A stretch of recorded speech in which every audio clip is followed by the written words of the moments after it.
বিচার করা হয়েছে। সেটা কিভাবে, কেন, আমি আমার অনুষ্ঠানে আপনাদেরকে যুক্তি প্রমাণ সহ দেখানোর চেষ্টা করব। বাংলাদেশে মুক্তিযুদ্ধ হয়েছে এবং সেই মুক্তিযুদ্ধে জামায়াতে ইসলামী দলগতভাবে বিরোধিতা করেছে।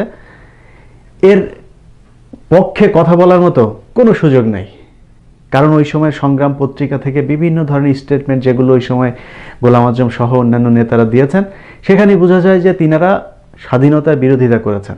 এখন তিনাদেরও যুক্তি থাকতে পারে। ধরুন যুক্তিটা কেমন, আজকে যদি বাংলাদেশে আইনের শাসন নেই, মানুষ ভোট দিতে পারে না, কথা বলার স্বাধীনতা নাই, সব কিছু আমরা যতটুকু পড়েছি পাকিস্তান ওই সময়ের চাইতে অনেক বেশি ভয়ঙ্কর একটা সময় আমরা পার করছি। এখন আজকে যদি ধরুন মির্জা ফখরুল কিংবা তারেক রহমান সাহেব বলল যে আমরা বাংলাদেশের এই কয়টা জেলা নিয়ে আমরা আলাদা থাকতে চাই, আওয়ামী লীগের সাথে আমরা থাকবো না, করতে দেওয়া হবে? তাদেরকে তো সাথে সাথে ফাঁসি দেওয়া হবে। অতএব সেই সময় যারা পাকিস্তানকে ভাঙতে চেয়েছে, যদি নাকি চিন্তাটা সেভাবে করা যায়, তাহলে রাজনৈতিকভাবে যদি ৭১-এর মুক্তিযুদ্ধে পাকিস্তান জিতে যেত, তাহলে কিন্তু শেখ মুজিবুর রহমান সহ এই ব্লকে যারা ছিল তাদের সবার ফাঁসি হতো। অতএব আজকে রাজনৈতিকভাবে যেহেতু জামায়াতে ইসলামী পরাজিত হয়েছে, তাদের ফাঁসি হবে, এটা খুবই স্বাভাবিক একটা ব্যাপার রাষ্ট্রদ্রোহিতার কারণে। কিন্তু যে বিচারের মধ্য দিয়ে তাদেরকে ফাঁসি দেওয়া হয়েছে, সেখানে বেশ কিছু সাপ্লিমেন্ট যোগ করা হয়েছে, সেটা নিয়েই হচ্ছে বিতর্ক, যেটাকে বলা হচ্ছে মানবতা বিরোধী অপরাধ। সেই কাজগুলো তিনারা করেছেন কিনা। তার মধ্যে একজন হচ্ছে শহীদ আব্দুল কাদের মোল্লা। আবারও বলছি, শহীদ আব্দুল কাদের মোল্লা, কারণ আমার বিশ্বাস যে তিনি শহীদ হয়েছেন।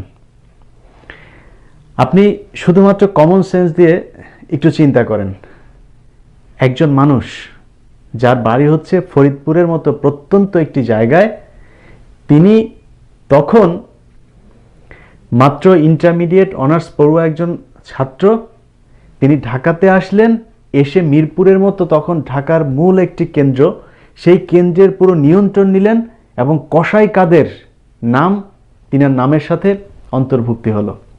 এমন একটা বিরাট আকারের কাজ তিনি করলেন। এটা কি সম্ভব? ধরলাম সেটাও সম্ভব।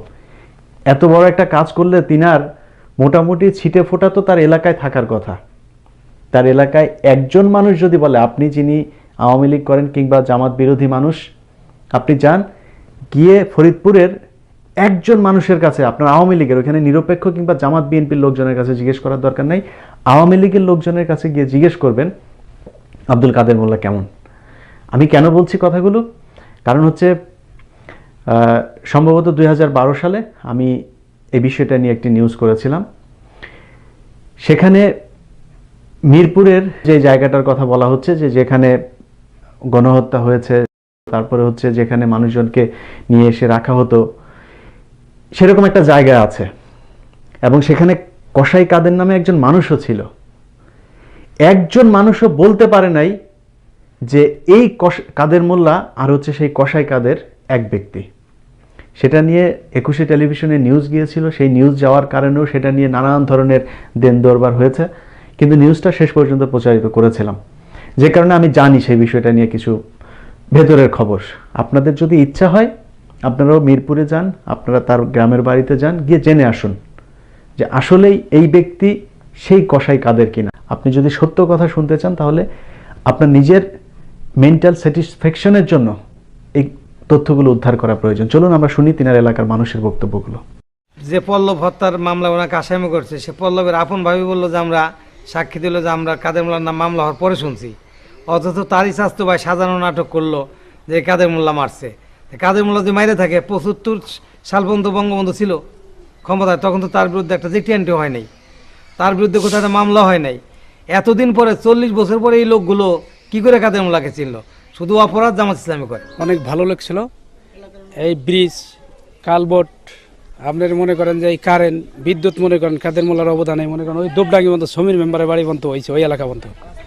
ওই এলাকা কিন্তু তোমরা আমলিক করে, তারপরে মনে করেন সে ওই পর্যন্ত দিছে, তাই না? বিদ্যুৎ, স্কুলের রাস্তাঘাটে এই রাস্তায় ইট বিছিয়ে মনে করেন আর সারা মধ্যের চর দিছে। ইউনিয়ন পরিষদ নির্বাচনে ওনার প্রতিদ্বন্দ্বী যে ছিলেন ২১ ভোট বেশি পাওয়ার কারণে দলীয়ভাবে কাদের মোল্লা সাহেবের ছোট ভাইকে ইউনূস সাহেব, ওসি সাহেব দলীয়ভাবে তাকে বিজয় করার জন্য প্রস্তাব রাখছিল যে স্যার আপনি চলে যান, আমরা আপনার ভাইকে বিজয়ের ঘোষণা দেব। তখন উনি ইউনূস সাহেবকে এবং ওসি সাহেবকে বলছে যে ব্যক্তি 21 ভোট বেশি পেয়েছে তাকে বিজয় ঘোষণা করেন, অসৎভাবে আমার ভাইকে বিজয় করতে হবে না। 1971 সনে আমরা যে স্কুলের মাঠে আমি কাদের মোল্লার ট্রেনিং করাইছি, আমি খালেক মির্জা আর মঞ্জু। তখন কাদের মোল্লা জানামে পিসের বাড়ি লজিং থাকতো।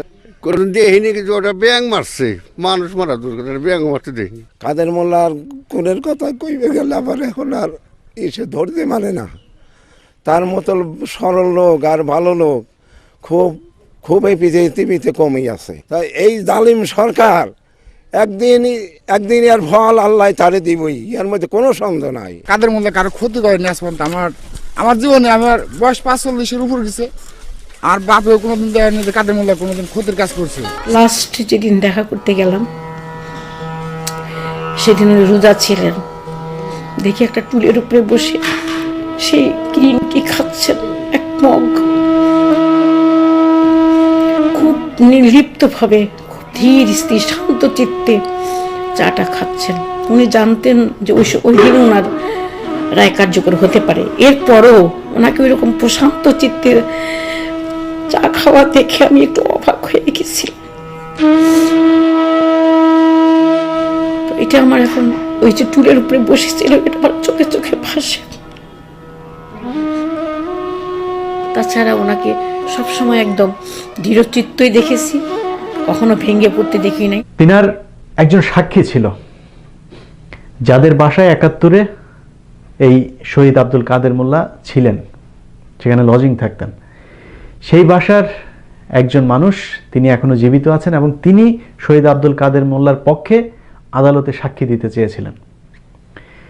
এই কথা রাষ্ট্রপক্ষ জানে এবং জানার কারণে আগের রাতে ডিবি পুলিশের একটি দল সেই বাড়িতে যায় এবং সেই বাড়িতে গিয়ে সেই ব্যক্তিকে খুন করার হুমকি দেয় যদি তার পরদিন সে সেই বাসা ছেড়ে চলে না যায়। এটাই হচ্ছে এই কথিত আন্তর্জাতিক অপরাধ ট্রাইব্যুনালের বিচার। চলুন তিনার মুখে শোনা যাক বক্তব্যটা। রাত্রি 11:30 বাজে খুলে যাচ্ছে দরজা, বলতে পারে সবাই ঘরের মধ্যে হচ্ছে, মিষ্টি ভাষায় আমার নাম ধরে গালাগালি করছে, তোমাকে থানায় যেতে হবে। আমি তো থানায় কেন যাবো? আমি কোনো অন্যায় করিনি। শেষে বললো যে তো ঠিক আছে, তো তুমি এখন বাড়ি ছাড়ো। আমি বললাম যে এই রাত্রে তো আমি বাসা ছাড়তে পারবো না, তো যদি না যাস কালকে সকালে চলে যাবি, সকাল 8টার মধ্যে আমরা আবার আসবো, 8টার সময় এসে যদি তোরে পাই, তোরে এবং তোর 2 ছেলেকে উঠে নিয়ে যাবো, আর কোনো দিন আকাশ দেখতে পাবি না। এইরকম রাষ্ট্রযন্ত্র যখন সাক্ষীদের বিরুদ্ধে লেগে যাবে, সেই লোকের বুকের পাটা কত বড় যে এই সত্য বলার জন্য আদালতে আসবে। আমরা মতিউর রহমান নিজামী সাহেবের কয়েকজন সাক্ষী, যেগুলো রাষ্ট্রপক্ষের সাক্ষী ছিল এবং মতিউর রহমান নিজামীর বিপক্ষে সাক্ষী দিয়েছেন, সেই মানুষগুলোর মুখ থেকে শুনবো যে আসলে মতিউর রহমান নিজামীর বিপক্ষে তিনারা যে সাক্ষ্য দিয়েছেন সেটা সত্য কি মিথ্যা। চলুন শোনা যাক। জুলুম করে এখন ধরে তাই বলাইলো, তাই বলেছিলাম। কারা তোর জুলুম করে দিল?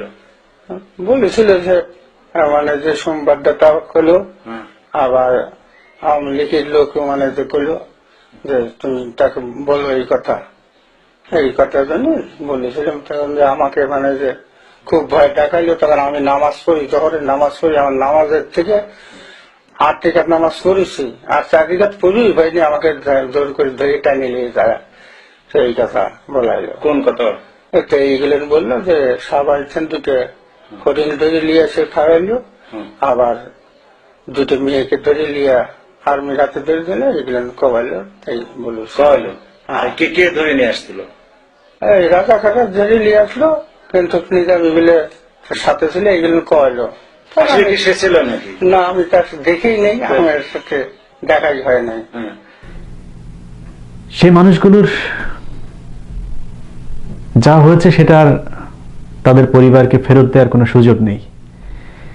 কিন্তু আজকে এখনো পর্যন্ত যে মানুষগুলোকে মৃত্যুর মুখে ঠেলে দেওয়ার ষড়যন্ত্র চলছে, তাদের ক্ষেত্রে অন্তত সরকারের এই ঘটনাগুলোর সাথে যারা জড়িত আছেন, পৃথিবীর এমন একটি দুর্যোগ ঘন মুহূর্তে এসে তাদের বিবেকবোধ কাজ করুক, এটা প্রার্থনা করি।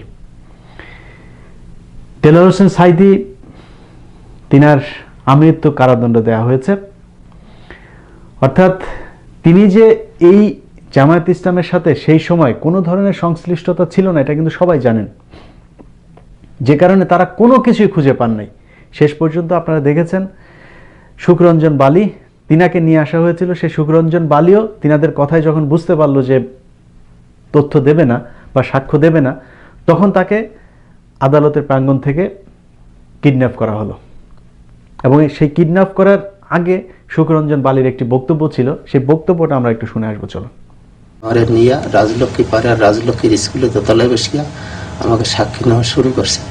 তাহলে আমি যে জানি আমার ভাইয়ের সম্বন্ধে কে মারছে এই কথা বলা শুরু করছে। পরে আমি যে বলি এই অমুক অমুক ছিল, বলে না হ্যাঁ বাদ দিয়ে তুমি সাঈদের কথা বলো। আমি পারবো না বলতে, সাঈদের কথা বলতে, যারা আমার বাড়ি দেখিনি আমি কখনো বলতে না। তখন আমার পেট পাশে চিমড়ি মারে, আমার পেট পাশে আঙ্গুল দিয়ে গুঁতো মারে মানিক ও মাহাবু, দুইজনে ইয়ে করতেছে। তখন এই টার্মিনাল গেছে এই ঢাকা দিয়ে, তখন তার সামনে বসে আমি বল, স্যার আমি যেটা জানি এইটা বলবো না আপনারা যা শিখিয়ে দেন এই বলবো। তখন এই কথা বলার পরে তবু আমাকে ওইভাবে মানে ওই আঙ্গুল দিয়ে গুতায় পেট কাছে গেছে, আপনাদেরকে মোড় নির্যাতন করছে। হ্যাঁ, আমাকে খুব রকমই করছে।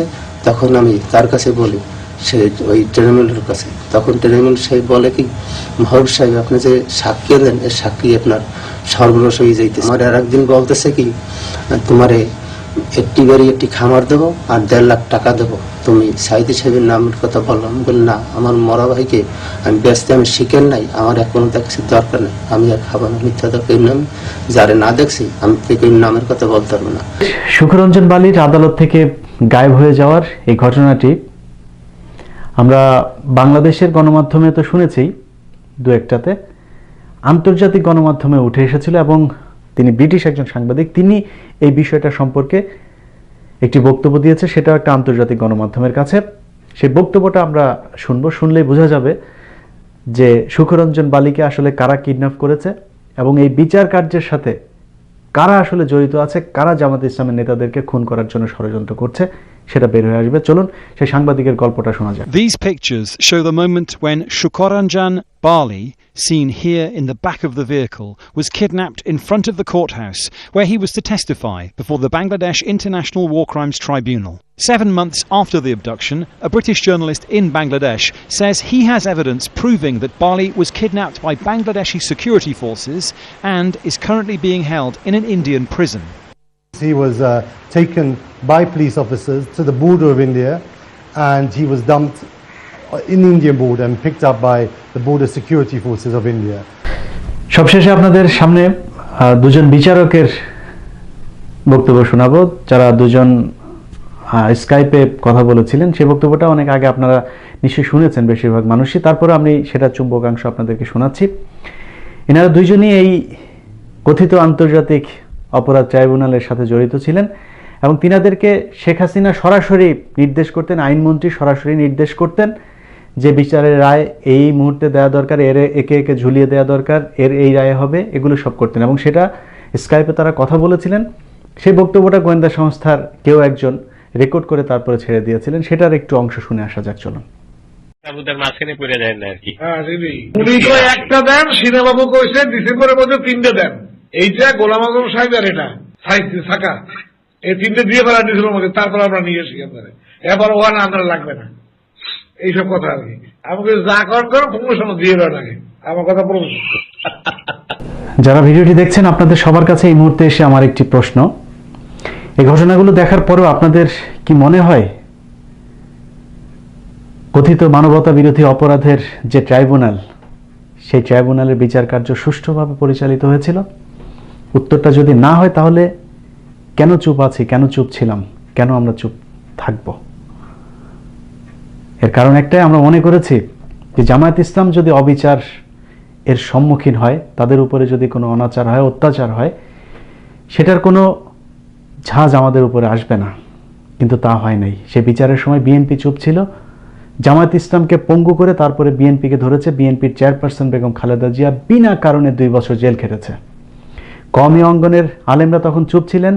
আমার পরিচিত অসংখ্য কওমি মাদ্রাসার শ্রদ্ধাভাজন আলেমরা আছেন, তারা জেলখানায় আছেন, কেউ গুম হয়ে আছেন। এখনো পর্যন্ত মামলার সম্মুখীন অসংখ্য আলেম।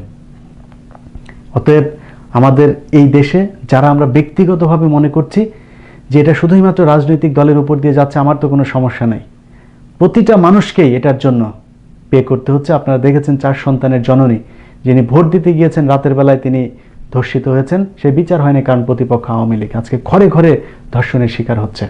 সব কিছুর ঊর্ধ্বে একটা দেশের বিচার ব্যবস্থা ঠিক থাকা। সেই বিচার ব্যবস্থা যদি না থাকে তাহলে শেখ মুজিবুর রহমানের পরিবারের নৃশংস হত্যাকাণ্ডের বিচারও হয় না, যেটা আমরা গত 21 বছর দেখেছি। অতএব আপনারা বিচার করেন, কোনো সমস্যা নেই। জামাত ইসলামের এই মুহূর্ত পর্যন্ত যদি নাকি আরও যুদ্ধাপরাধী থেকে থাকে বা সেই সময় মুক্তিযুদ্ধের বিরোধিতা করে থাকে এমন নেতাকর্মী যদি থেকে থাকে, তাদের বিচার করেন, কোনো সমস্যা নেই। কিন্তু সেই সাথে শেখ হাসিনার ব্যয়ের বিচারটাও করা প্রয়োজন। আওয়ামী লীগে যারা আরও রাজাকার আছে তাদের বিচার কার্য পরিচালনা করা প্রয়োজন, কারণ শুধুমাত্র এই 4-5 জন জামায়াত নেতাই সারা দেশে এত হত্যাকাণ্ডের সাথে জড়িত ছিল না। অতএব আমরা খুব পরিষ্কারভাবে বলতে চাই, আমরা প্রতিটা যুদ্ধ অপরাধী বলুন আর মানবতা বিরোধী অপরাধ বলুন, এর বিচার চাই। কিন্তু এমন কোনো বিচার চাই না যে বিচারের মধ্যে দেলোয়ার হোসেন সাঈদীর মতো একজন মানুষকে নিয়ে এসে তারপরে শুধুমাত্র বিরোধিতার